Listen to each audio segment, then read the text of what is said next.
So I'm here with Nathan, a contributor to Research Hub, and we're here to learn more about Research Hub, what they're doing, and hear about their journey through the decentralized science landscape.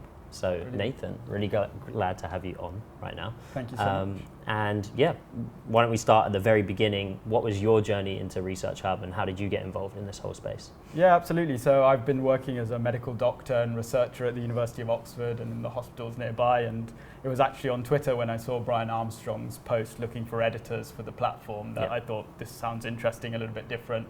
I think we're all well aware of the problems that are involved in the scientific industry. So when I read Brian's original post on the problems in the scientific industry, it resonated with me as it's resonated with so many users on the platform. Mm-hmm. And ever since then, I've been involved in different capacities as an editor and as the academic outreach lead for a part of the last 2 years. Nice. And were you in the crypto space before, or? Absolutely not. Yeah. I had no idea about wallets, tokens. I wasn't a Bitcoin holder or Ethereum holder before that. So that was really my entry into the space. Yeah. And how did you find that entry? Was it challenging?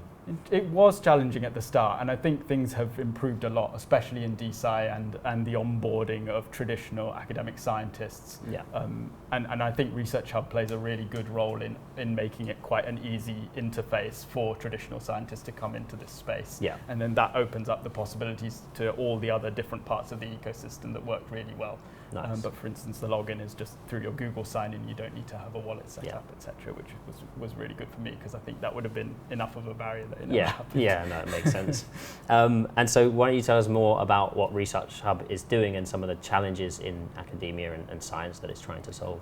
Yeah, absolutely. So I'm sure everyone who's at this conference and viewing a video like this knows that there are problems to do with the market incentives in research, the issues of reproducibility, the problems with academic journals. And so Research Hub has been set up as this platform for the open sharing of discussion and research works online. It's been a fantastic year. So I actually presented at DeSci London last year on reputation in science, and since then it's been a great year for Research Hub. So there's been a lot of growth. Mm-hmm. There's been a real success with the peer review feature. So there's $150 of value for preprints that are posted on bioRxiv and medRxiv for people to come on and peer review, and that's been a real success. So there's lots of high quality peer reviews. There's now a funding feature, so we've had our first round of scientists get their grant funding on the Research Hub platform. Awesome. And also the bounty feature, so people are able to leverage the expertise of the editors and other users on the site by putting up bounties in different areas. Yeah. And a great example of that is the collaboration with ValleyDAO at the moment, where there's a great review on longevity biomarkers on the site. So it's been really exciting, and I've really enjoyed my time. Awesome. So it's obviously not plain sailing. Have you experienced any challenges personally and as the organization in navigating this new and innovative landscape? Yeah, so I mean, if I talk about the platform side of things, so as you can imagine, it's inevitable that with the success of a platform and people understanding that they can get rewarded for their contributions to the platform, that comes along with good quality contributions, a lot of bad quality contributions. And so a lot of thought has been put into changing the culture of the platform, using the culture of the platform to reward good quality contributions, changing the back end so that it filters out that kind of low quality spam type content, and also using things like the editorial team to make sure that there's good quality content there. Yeah. As a personal user, obviously, as we talked before, I mean, as a doctor and as a researcher, time is so limited, and so you find yourself dabbling in, and thankfully it's been something that's facilitated me being able to use my time when I've got it to contribute. And then obviously you talk to your colleagues about what you're doing. Some understand it, some don't. Yeah, it's just part of the space. And what do you think this opens up that currently isn't possible in the scientific landscape? Absolutely. I mean, initially when you just talk about the fact that you can actually get paid to do a peer review, I mean, you would think that wouldn't be a outrageous concept, but it is in the current environment. Yeah. And so that in itself is a selling point to a lot of people that, actually, I'm going to put a lot of time and effort into this. I can actually use my expertise. So we facilitate things like interdisciplinary peer reviews. So if you're a statistician, you give your input on the stats of a paper rather than the entire paper, etc. And I think that's a different way of viewing peer review than what's currently out there, which is nice. And why is that? Why would that be important with the interdisciplinary review?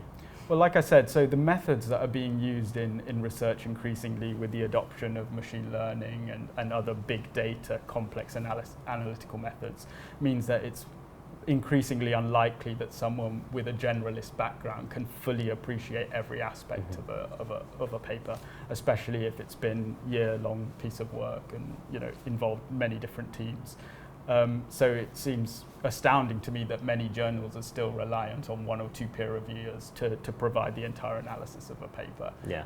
So I can see sort of interdisciplinary working on peer review becoming more and more of a concept as we go forward.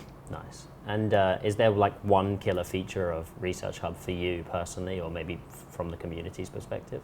Yeah, so I mean, I would say that the paid peer review is the one thing that has drawn me in, and a lot of my colleagues in the traditional academic institutions. So that's the one thing I'd promote. Yeah. Bounties as well have been a massive success. Yeah, and what kind of traction? You said you've been quite successful and things have been going well this year. What kind of traction have you had, and what have been some of those milestones and markers along the way? Yeah, so weekly active contributors have gone up by about 10 times. The peer reviews every month on month has been exponential growth. So in terms of the metrics, it's been really good. Yeah. Obviously, I'm a contributor to the site, so I just see it from the perspective of a user and seeing that there's a lot of different activity and a lot of higher quality content each time I go back on. Cool. And any criticisms or like barriers to entry or like friction points that you've experienced with users in this journey? Like with all platforms, I think there's an onboarding process, especially with peer reviews. There is that trade-off between wanting to have high quality peer reviews and making sure that genuine contributing contributing scientific community have an understanding of the format that they're supposed to use and the bar that's required for them to get rewarded. Yeah. And that's been an ongoing conversation, and one that I think is headed in a positive direction. Cool. But of course, with that always comes people who are disappointed that their work wasn't necessarily rewarded as they were expecting. Yeah. Sometimes it's a chicken and the egg problem, right? You need to bring the high quality people there to make it happen, but getting them there can be a Exactly, and we need to remember why we're doing this in the first place. We want to encourage open science. We want to encourage citizen science. Yeah. But at the same time, it can't be a platform for disinformation, low quality. And are there any notable projects or initiatives that have excited you on Research Hub itself? Yeah, so the trending, for example, the trending review on longevity biomarkers, which was a collaboration with ValleyDAO, has been almost a 6-month-long process, and it's a very comprehensive review of a lot of really exciting biomarkers. There's lots of good quality peer review content on there already, so I'd recommend that people go check it out. It's right on the top of the trending page. So something to look at already. And where can people find out more about Research Hub? researchhub.com. So again, suited to non-traditional crypto community in the sense that it's a .com domain and very easy to log into. Awesome. Well, thank you so much, Nathan. Thank you so much. It's been an absolute pleasure. Thank you. Cheers.